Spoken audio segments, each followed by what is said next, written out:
ಆಕಾಶವಾಣಿ ವಾರ್ತೆಗಳು. ಓದುತ್ತಿರುವವರು ಗಿರೀಶ್ ಮೇರ್ವೆ. ಮುಖ್ಯಾಂಶಗಳು. ಉಪರಾಷ್ಟ್ರಪತಿ ಸಿಪಿ ರಾಧಾಕೃಷ್ಣನ್ ಇಂದಿನಿಂದ ಕರ್ನಾಟಕ, ಗೋವಾ, ಕೇರಳಂ ಪ್ರವಾಸ. ಬೆಂಗಳೂರು, ದಾವಣಗೆರೆಗೆ ಇಂದು ಭೇಟಿ. ಬುಡಕಟ್ಟು ಭದ್ರತಾ ವೇದಿಕೆಯ ಪ್ರತಿನಿಧಿಗಳೊಂದಿಗೆ ಪ್ರಧಾನಿ ನರೇಂದ್ರ ಮೋದಿ ಮಾತುಕತೆ. ಸಮುದಾಯದ ಸಬಲೀಕರಣದ ಕುರಿತು ಚರ್ಚೆ. ಭಯೋತ್ಪಾದನೆ ವಿರುದ್ಧ ನಿರ್ಣಾಯಕ ಕ್ರಮಕ್ಕೆ ರಾಷ್ಟ್ರೀಯ ಭದ್ರತಾ ಸಲಹೆಗಾರ ಅಜಿತ್ ದೋವಲ್ ಕರೆ. ಇಸ್ರೇಲ್ಗೆ ವಿಮಾನಯಾನ ಸೇವೆಗಳ ಅಮಾನತನ್ನು ಜುಲೈ ಅಂತ್ಯದವರೆಗೆ ವಿಸ್ತರಿಸಿದ ಏರ್ ಇಂಡಿಯಾ ಸಂಸ್ಥೆ. ಹಾಗೂ ಭಾರತ ಇಂಗ್ಲೆಂಡ್ ಮಹಿಳಾ ಟಿ20 ಕ್ರಿಕೆಟ್ ಸರಣಿ ಮೊದಲ ಪಂದ್ಯದಲ್ಲಿ ಭಾರತಕ್ಕೆ 38 ರನ್ಗಳ ಜಯ. ವಾರ್ತೆಗಳ ವಿವರ. ಉಪರಾಷ್ಟ್ರಪತಿ ಸಿಪಿ ರಾಧಾಕೃಷ್ಣನ್ ಇಂದಿನಿಂದ 31ರವರೆಗೆ ಕರ್ನಾಟಕ, ಗೋವಾ ಮತ್ತು ಕೇರಳಂ ರಾಜ್ಯಗಳ ಪ್ರವಾಸ ಕೈಗೊಳ್ಳಲಿದ್ದಾರೆ. ಇಂದು ಬೆಂಗಳೂರಿಗೆ ಆಗಮಿಸಲಿರುವ ಅವರು ಆರ್ಟ್ ಆಫ್ ಲಿವಿಂಗ್ ಫೌಂಡೇಶನ್ನ 45ನೇ ವಾರ್ಷಿಕೋತ್ಸವ ಕಾರ್ಯಕ್ರಮದಲ್ಲಿ ಪಾಲ್ಗೊಳ್ಳಲಿದ್ದಾರೆ. ನಂತರ ಅವರು ದಾವಣಗೆರೆಯಲ್ಲಿ ಬಿಡಿಟಿ ಇಂಜಿನಿಯರಿಂಗ್ ಕಾಲೇಜು ವಿಶ್ವವಿದ್ಯಾಲಯದ ಅಮೃತ ಮಹೋತ್ಸವದಲ್ಲಿ ಪಾಲ್ಗೊಳ್ಳಲಿದ್ದಾರೆ. ಇದೇ 30ರಂದು ಗೋವಾಗೆ ತೆರಳಿ ಪಣಜಿಯಲ್ಲಿ ಗೋವಾ ರಾಜ್ಯೋತ್ಸವ ಕಾರ್ಯಕ್ರಮದಲ್ಲಿ ಪಾಲ್ಗೊಳ್ಳಲಿದ್ದು ಸಿಎಸ್ಐಆರ್ ರಾಷ್ಟ್ರೀಯ ಸಾಗರ ಶಾಸ್ತ್ರ ಸಂಸ್ಥೆಗೆ ಭೇಟಿ ನೀಡಲಿದ್ದಾರೆ. ಇದೇ 31ರಂದು ಉಪರಾಷ್ಟ್ರಪತಿಗಳು ಕರ್ನಾಟಕದ ಬೆಳ್ತಂಗಡಿಯಲ್ಲಿ ಸಿರಿ ಕೈಗಾರಿಕಾ ಪಾರ್ಕ್ ಉದ್ಘಾಟಿಸಲಿದ್ದು, ಬಳಿಕ ಶ್ರೀ ಕ್ಷೇತ್ರ ಧರ್ಮಸ್ಥಳ ಮಂಜುನಾಥ ಸ್ವಾಮಿ ದೇವಸ್ಥಾನಕ್ಕೆ ಭೇಟಿ ನೀಡಲಿದ್ದಾರೆ. ಅದೇ ದಿನ ಅವರು ಕೇರಳಂಗೆ ತೆರಳಿ ಕೊಟ್ಟಾಯಂನಲ್ಲಿ ಮಲಯಾಳಂ ದಿನಪತ್ರಿಕೆ ದೀಪಿಕಾದ 140ನೇ ವಾರ್ಷಿಕೋತ್ಸವವನ್ನು ಉದ್ಘಾಟಿಸಲಿದ್ದಾರೆ.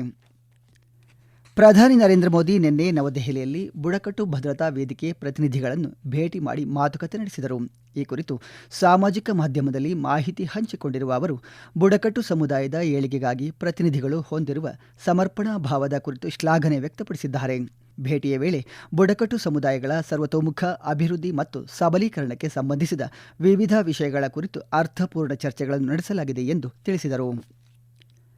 ಭಯೋತ್ಪಾದನೆ ವಿರುದ್ಧ ನಿರ್ಣಾಯಕ ಕ್ರಮಕ್ಕೆ ರಾಷ್ಟ್ರೀಯ ಭದ್ರತಾ ಸಲಹೆಗಾರ ಅಜಿತ್ ದೋವಲ್ ಕರೆ ನೀಡಿದ್ದು, ಈ ಹೋರಾಟದಲ್ಲಿ ಯಾವುದೇ ರೀತಿಯ ದ್ವಿಮುಖ ನೀತಿ ಇರಬಾರದು ಎಂದು ಪ್ರತಿಪಾದಿಸಿದ್ದಾರೆ.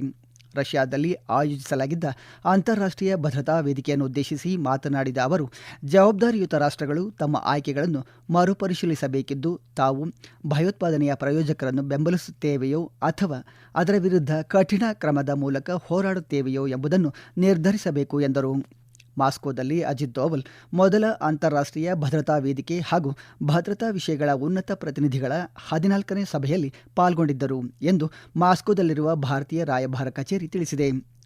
ಈ ಕಾರ್ಯಕ್ರಮದ ಹಿನ್ನೆಲೆಯಲ್ಲಿ ಅಜಿತ್ ದೋವಲ್ ರಷ್ಯಾ ಭದ್ರತಾ ಸಮಿತಿಯ ಕಾರ್ಯದರ್ಶಿ ಸರ್ಗೈ ಶೋಯ್ಗು ಅವರೊಂದಿಗೆ ದ್ವಿಪಕ್ಷೀಯ ಮಾತುಕತೆ ನಡೆಸಿದರು.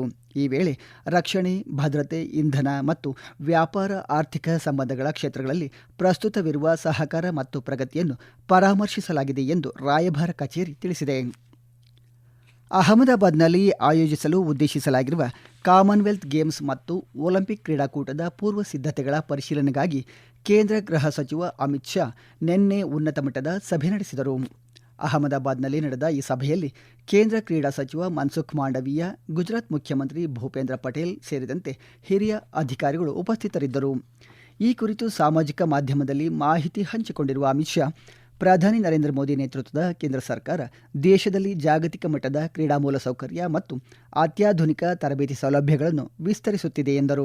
ಅಂತಾರಾಷ್ಟ್ರೀಯ ಮಾನದಂಡಗಳಿಗೆ ಅನುಗುಣವಾಗಿ ಕ್ರೀಡಾ ಸೌಲಭ್ಯ ಅಭಿವೃದ್ಧಿಪಡಿಸಲಾಗುತ್ತಿದ್ದು, ಇದಕ್ಕೆ ಪೂರಕವಾಗಿ ಪ್ರಗತಿಯಲ್ಲಿರುವ ಕ್ರೀಡಾ ಮೂಲಸೌಕರ್ಯ ಮತ್ತು ಸಂಬಂಧಿತ ಯೋಜನೆಗಳ ಕುರಿತು ಪ್ರಗತಿ ಪರಿಶೀಲನಾ ಸಭೆ ನಡೆಸಲಾಗಿದೆ ಎಂದು ತಿಳಿಸಿದ್ದಾರೆ. ಅಹಮದಾಬಾದ್ ನಗರ 2030ರ ಕಾಮನ್ವೆಲ್ತ್ ಗೇಮ್ಸ್ಗೆ ಆತಿಥ್ಯ ವಹಿಸಲು ಉತ್ಸುಕವಾಗಿದ್ದು, 2036ರ ಒಲಿಂಪಿಕ್ಸ್ ಕ್ರೀಡಾಕೂಟದ ಆತಿಥ್ಯಕ್ಕಾಗಿ ಈಗಾಗಲೇ ಅಧಿಕೃತವಾಗಿ ಬಿಡ್ ಸಲ್ಲಿಸಿದೆ.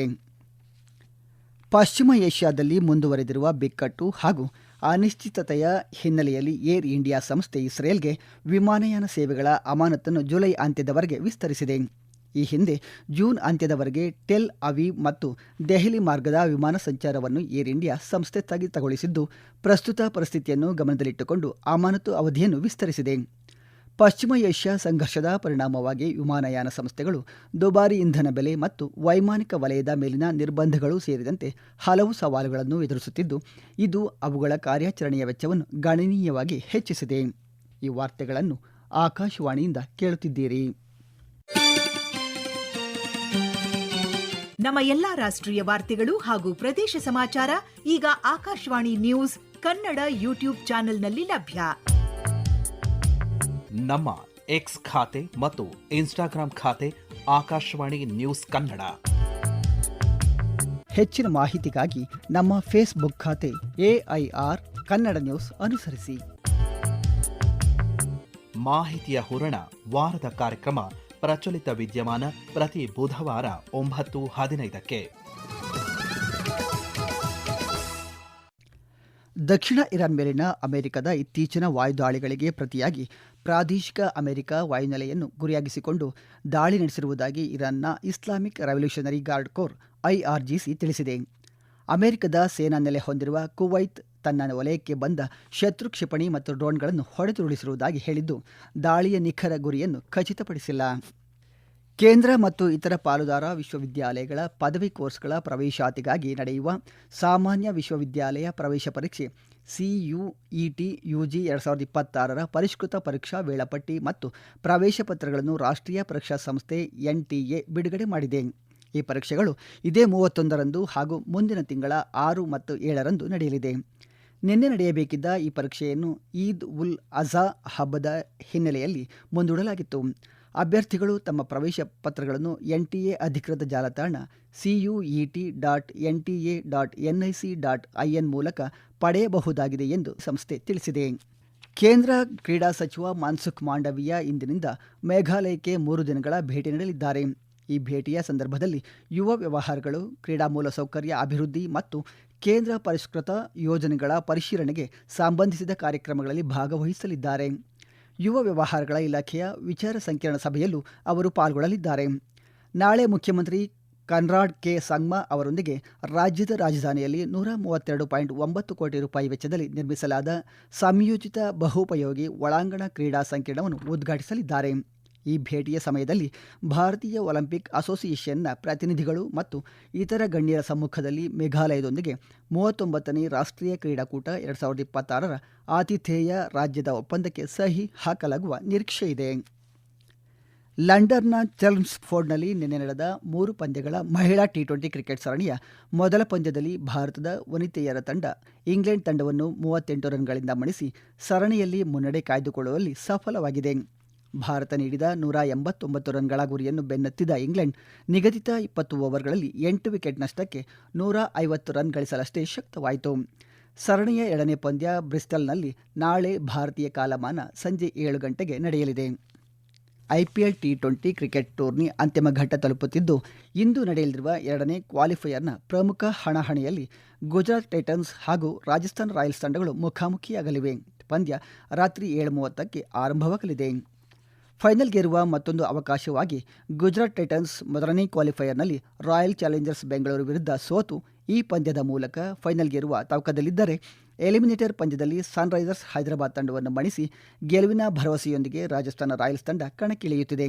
ಈ ಪಂದ್ಯದಲ್ಲಿ ಗೆಲ್ಲುವ ತಂಡ ಇದೇ 31ರಂದು ಅಹಮದಾಬಾದ್ನ ನರೇಂದ್ರ ಮೋದಿ ಕ್ರೀಡಾಂಗಣದಲ್ಲಿ ನಡೆಯಲಿರುವ ಫೈನಲ್ನಲ್ಲಿ ರಾಯಲ್ ಚಾಲೆಂಜರ್ಸ್ ಬೆಂಗಳೂರು ವಿರುದ್ಧ IPL 2026 ಟ್ರೋಫಿಗಾಗಿ ಸೆಣಸಾಟ ನಡೆಸಲಿದೆ. ಹಾಂಕಾಂಗ್ನಲ್ಲಿ ನಿನ್ನೆ ಆರಂಭವಾದ 20 ವರ್ಷದೊಳಗಿನವರ ಏಷ್ಯನ್ ಅಥ್ಲೆಟಿಕ್ಸ್ ಚಾಂಪಿಯನ್ಶಿಪ್ನ ಮೊದಲ ದಿನವೇ ಭಾರತದ ಯುವ ಓಟಗಾರ್ತಿ ನಿಪಮ್ 100 ಮೀಟರ್ ಓಟದ ಸ್ಪರ್ಧೆಯಲ್ಲಿ ಕಂಚಿನ ಪದಕ ಗೆದ್ದಿದ್ದಾರೆ. ಮಹಿಳೆಯರ 100 ಮೀಟರ್ ಓಟದ 20 ವರ್ಷದೊಳಗಿನವರ ವಿಭಾಗದಲ್ಲಿ ರಾಷ್ಟ್ರೀಯ ದಾಖಲೆ ಹೊಂದಿರುವ 18 ವರ್ಷದ ನಿಪಮ್ ನಿಗದಿಪಡಿಸಿದ ದೂರವನ್ನು 11.62 ಸೆಕೆಂಡುಗಳಲ್ಲಿ ಪೂರ್ಣಗೊಳಿಸಿ 3ನೇ ಸ್ಥಾನದೊಂದಿಗೆ ಕಂಚಿನ ಪದಕಕ್ಕೆ ಕೊರಳೊಡ್ಡಿದರು. ಕೊನೆಯಲ್ಲಿ ಮತ್ತೊಮ್ಮೆ ಮುಖ್ಯಾಂಶಗಳು. ಉಪರಾಷ್ಟ್ರಪತಿ CP ರಾಧಾಕೃಷ್ಣನ್ ಇಂದಿನಿಂದ ಕರ್ನಾಟಕ, ಗೋವಾ, ಕೇರಳಂ ಪ್ರವಾಸ, ಬೆಂಗಳೂರು, ದಾವಣಗೆರೆಗೆ ಇಂದು ಭೇಟಿ. ಬುಡಕಟ್ಟು ಭದ್ರತಾ ವೇದಿಕೆಯ ಪ್ರತಿನಿಧಿಗಳೊಂದಿಗೆ ಪ್ರಧಾನಿ ನರೇಂದ್ರ ಮೋದಿ ಮಾತುಕತೆ, ಸಮುದಾಯದ ಸಬಲೀಕರಣದ ಕುರಿತು ಚರ್ಚೆ. ಭಯೋತ್ಪಾದನೆ ವಿರುದ್ಧ ನಿರ್ಣಾಯಕ ಕ್ರಮಕ್ಕೆ ರಾಷ್ಟ್ರೀಯ ಭದ್ರತಾ ಸಲಹೆಗಾರ ಅಜಿತ್ ದೋವಲ್ ಕರೆ. ಇಸ್ರೇಲ್ಗೆ ವಿಮಾನಯಾನ ಸೇವೆಗಳ ಅಮಾನತನ್ನು ಜುಲೈ ಅಂತ್ಯದವರೆಗೆ ವಿಸ್ತರಿಸಿದ ಏರ್ ಇಂಡಿಯಾ ಸಂಸ್ಥೆ. ಹಾಗೂ ಭಾರತ ಇಂಗ್ಲೆಂಡ್ ಮಹಿಳಾ T20 ಕ್ರಿಕೆಟ್ ಸರಣಿ ಮೊದಲ ಪಂದ್ಯದಲ್ಲಿ ಭಾರತಕ್ಕೆ 38 ರನ್ಗಳ ಜಯ. ಇಲ್ಲಿಗೆ ವಾರ್ತಾ ಪ್ರಸಾರ ಮುಕ್ತಾಯವಾಯಿತು. ನಮ್ಮ ಮುಂದಿನ ವಾರ್ತಾ ಪ್ರಸಾರ ಈ ಮಧ್ಯಾಹ್ನ 12 ಗಂಟೆಗೆ.